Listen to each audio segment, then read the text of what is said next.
സഭയ്ക്ക് നമസ്കാരം. സ്വർഗീയനായ Shri P P Mukundan നമ്മെ വിട്ടു പിരിഞ്ഞിട്ടുന്ന ഒരു വർഷം തികയുന്ന ഈ ദിനത്തിൽ സ്നേഹാഞ്ജലി അർപ്പിക്കുന്നതെന്ന് കേരളത്തിൽ മിക്കവാറും എല്ലാ ജില്ലകളിലും ചെറു ഗ്രാമങ്ങളിലുമൊക്കെ നിരവധി പരിപാടികളാണ് ഭാരതീയ ജനതാ പാർട്ടിയുടെ കാര്യകർത്താക്കളായാലും ശരി തന്നെ. ഇവിടെ ശ്രീ ഹരിദാസ് സൂചിപ്പിച്ചതുപോലെ പി പി മുകുന്ദൻ എന്ന വ്യക്തി രാഷ്ട്രീയത്തിന് അതീതമായി ബന്ധം സ്ഥാപിച്ച് നല്ല പരിചയമുള്ള, പെരുമാറ്റം കൊണ്ട് തന്നെ ഒരുപക്ഷെ എല്ലാവരുടെയും ഹൃദയത്തിൽ ഇടം നേടിയിട്ടുള്ള ഒരു പശ്ചാത്തലത്തിൽ രാഷ്ട്രീയത്തിന് അതീതമായിട്ടുള്ള ഒരു സ്നേഹാഞ്ജലിയാണ് ഇന്ന് കേരളം ചെലുത്തിക്കൊണ്ടിരിക്കുന്നത്. എന്നെ സംബന്ധിച്ച് പറയുകയാണെങ്കിൽ തീരാനഷ്ടം എന്നൊക്കെ എല്ലാവരും പറയുമെങ്കിൽ ശരിക്കും തീരാനഷ്ടം എനിക്ക് തന്നെയാണ്. രാഷ്ട്രീയപരമായി ഒരു നിശ്ചയവും ഇല്ലാത്ത കാലം, പല നിശ്ചയങ്ങളും നാട്ടുകാരൊക്കെ സ്വന്തം താല്പര്യത്തിനനുസരിച്ച് ഉറപ്പിച്ചിരുന്ന കാലത്ത് ലീഡറുമായിട്ടും ശ്രീ നായനാരുമായിട്ടും ഒക്കെ ഉള്ള അടുപ്പമുണ്ടായിരുന്ന കാലത്ത് പോലും വീട്ടിലെ ഒരു സ്ഥിരം സന്ദർശകൻ, അന്ന് എനിക്ക് വാടക വീടാണ്, അവിടെ വരികയും സിനിമയിൽ ആദ്യം കാലം 86, 88 കാലഘട്ടത്തിലാണ് മുകുന്ദേട്ടനെ ആദ്യമായിട്ട് പരിചയപ്പെടുന്നത്. അതിന് വഴിയൊരുക്കിയത് ശ്രീ സുരേഷ് കുമാറാണ്, മേനകാ സുരേഷ്. അപ്പൊ 88 മറ്റോ ആണ് ഞാൻ ഓർക്കുന്നത്. അന്ന് സ്റ്റേഡിയത്തിന്റെ പണിയൊന്നും തുടങ്ങിയിട്ടില്ലെന്നാണ് ഓർമ്മ. കലൂർ ഇന്റർനാഷണൽ സ്റ്റേഡിയം അതിന്റെ പണി ചെയ്യാൻ ഉദ്ദേശിച്ചിരുന്ന ഒരു വലിയ സ്പേസിലാണ് അന്ന് ഏതാണ്ട് 25,000 കുഞ്ഞുങ്ങളെ പങ്കെടുപ്പിച്ചുകൊണ്ട് 3-4 ദിവസം നടന്നിരുന്ന ബാലഗോകുലത്തിന്റെ ഒരു സംഗമം. അത് ഉദ്ഘാടനം ചെയ്യാൻ ആദ്യം ഡേറ്റ് തീരുമാനിച്ചു. എനിക്ക് എത്താൻ സാധിച്ചില്ല.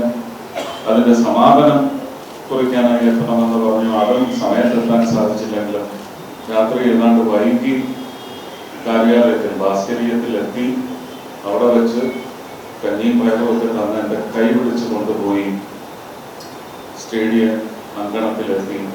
അവശേഷിച്ച കുഞ്ഞുങ്ങളെ മാത്രം അഭിസംബോധന ചെയ്ത് സംസാരിച്ചതാണ് സത്യത്തിൽ ഒരു രാഷ്ട്രീയ പ്രവേശനത്തിന് തുടക്കം കുറിക്കുന്നതായിരുന്നു. മാനസികമായിട്ട് ഞാൻ പറയുന്നത് ഒരു physical attachment to the polity. ഇതന്നാണ് സംഭവിക്കുന്നത്. 88 എൻ്റെ വിശ്വാസം.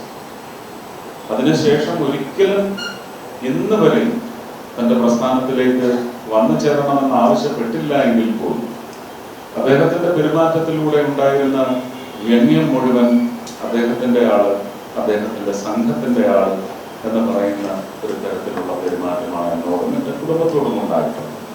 വളരെ ആധികാരികമായിട്ടുള്ള ഇടപെടലുകൾ പല മുഹൂർത്തങ്ങളിലും, പല വീഴ്ചകൾ സംഭവിച്ചപ്പോഴും, പല സന്തോഷ മുഹൂർത്തങ്ങളും ദുഃഖ മുഹൂർത്തങ്ങളിലും ഒക്കെ ഒരു അച്ഛനെ പോലെ അല്ലെങ്കിൽ വലിയച്ഛനെ പോലെ ഒക്കെ പങ്കുചേർന്നിരുന്ന ഒരു മഹാദേഹമാണ്, അദ്ദേഹമാണ് ശ്രീ പി പി മുകുന്ദൻ.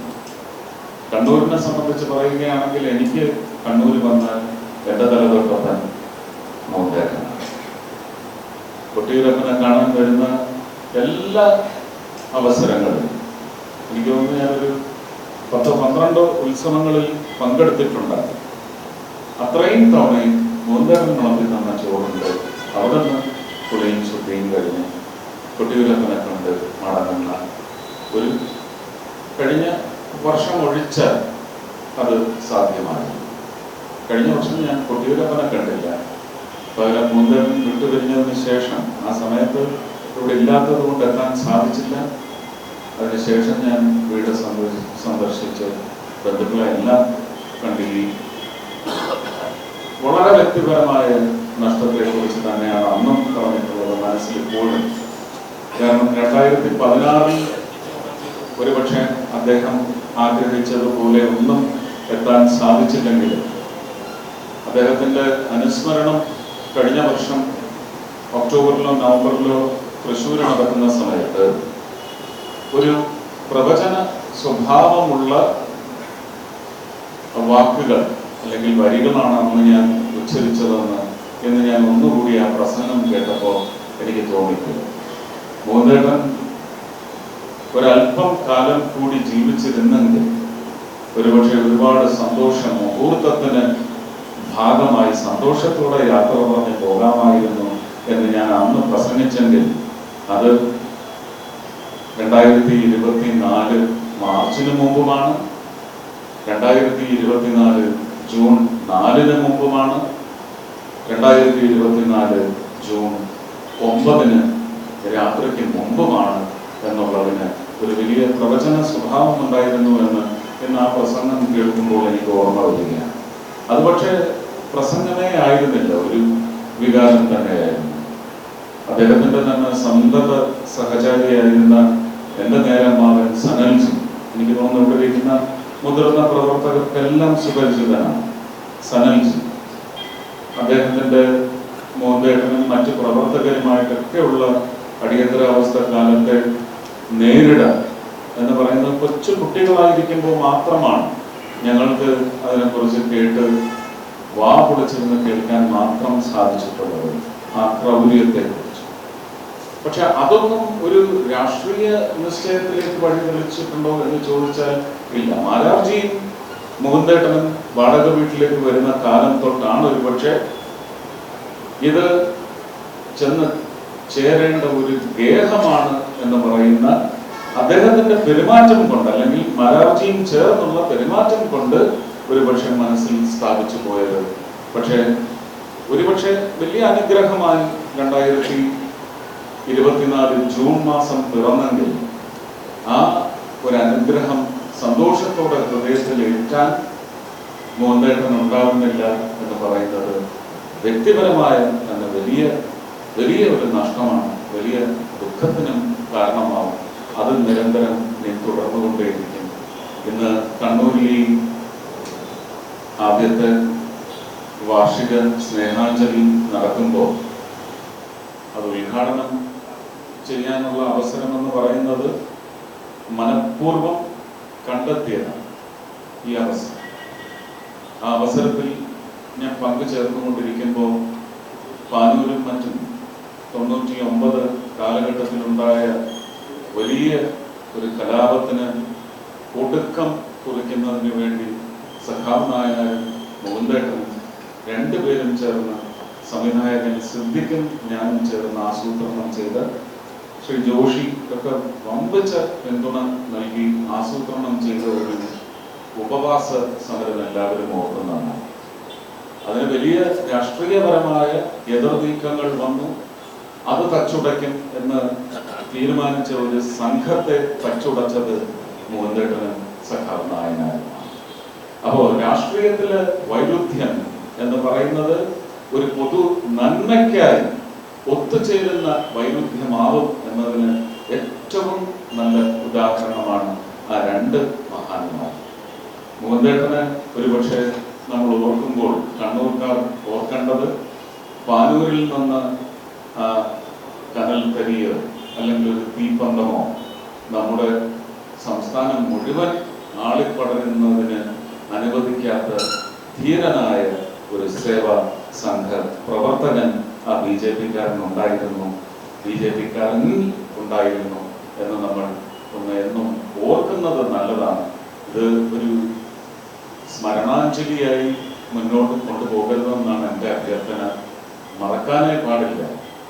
മോഹൻദേട്ടൻ എന്ന് പറയുന്ന ചരിത്രപരമായ കേരളത്തിലെ അല്ല, ഇന്ത്യയിലെ തന്നെ കേരളത്തിനൊരു ഭാഗം ചേരാനുണ്ടെങ്കിൽ, ഒരു സംഭാവന നൽകാനുണ്ടെങ്കിൽ ആ കേരളത്തില് BJP എന്ന് പറയുന്ന പ്രസ്ഥാനത്തിന്റെ നെടുംതൂണാണ് ഇപ്പോഴും. എല്ലാ തരത്തിലും സാംസ്കാരികപരമായും സംസ്കാരപരമായും ഒരുപക്ഷെ തണ്ടല് തന്നെയാണ് ശ്രീ പി ടി മുകുന്ദൻ. അദ്ദേഹത്തിൻ്റെ ഓർമ്മയല്ല, അദ്ദേഹത്തിൻ്റെ ഒരു സ്ഥിതിയുടെ നൈരന്തര്യം അത് തുടർന്ന് കൊണ്ടുപോകണം, വിട്ടുപോയിട്ടില്ല എന്ന് പറയുന്ന ധാരണയിൽ, ഒപ്പം തോളോട് തോട് ചേർത്ത് നിർത്താൻ ഇപ്പോഴും ഉണ്ട് എന്ന് പറയുന്ന ധാരണയിൽ മുൻപോട്ട് പോകുന്ന ഒരവസ്ഥ കേരളത്തിലെ എല്ലാ പ്രവർത്തകർക്കും ഉണ്ടാകണമെന്ന് മാത്രം ആഗ്രഹിച്ചുകൊണ്ടും പ്രാർത്ഥിച്ചുകൊണ്ടും ഇന്ന് കോഴിക്കോട്ട് നടക്കുന്ന വന്ദേ മുകുന്ദം എന്ന് പറയുന്ന പരിപാടി അവിടെ ഉദ്ഘാടനം ചെയ്യുന്നതും മുകുന്ദൻ പുരസ്കാരം സമ്മാനിക്കുന്നതും ശ്രീ ടി എസ് ശ്രീധരൻ. അതുകൊണ്ട് തന്നെ പ്രോട്ടോക്കോളും കാര്യങ്ങളും ഉള്ളതുകൊണ്ട് ഞാൻ വേഗം അവിടെ എത്തിയേ മതിയാവും. ട്രെയിൻ ഏതാണ്ട് 1 മണിക്കൂർ ലേറ്റ് ആയതുകൊണ്ട് ട്രെയിൻ ഉപയോഗിച്ച് കാറിൽ തന്നെ സഞ്ചരിക്കേണ്ടി വരും. അപ്പോൾ അതുകൊണ്ട് വേഗം അവിടെ എത്തുന്നു. അവിടുത്തെ ആദ്യത്തെ മുകുന്ദന്റെ പേരിലുള്ള പുരസ്കാരം ഈ ദിനത്തിൽ തന്നെ എനിക്ക് ലഭിക്കുന്നു എന്നുള്ളത് സത്യത്തിൽ അനുഗ്രഹ പുഷ്പങ്ങൾ ആയാണ് ഞാൻ ഹൃദയത്തിലേക്ക് ഏറ്റുവാങ്ങുന്നത്. അതുകൊണ്ട് തന്നെ ഒരു സമർപ്പണം നടത്തണമെന്ന് എനിക്ക് തോന്നുന്നു. 25,000 രൂപയാണ് അവിടുത്തെ പുരസ്കാര തുക.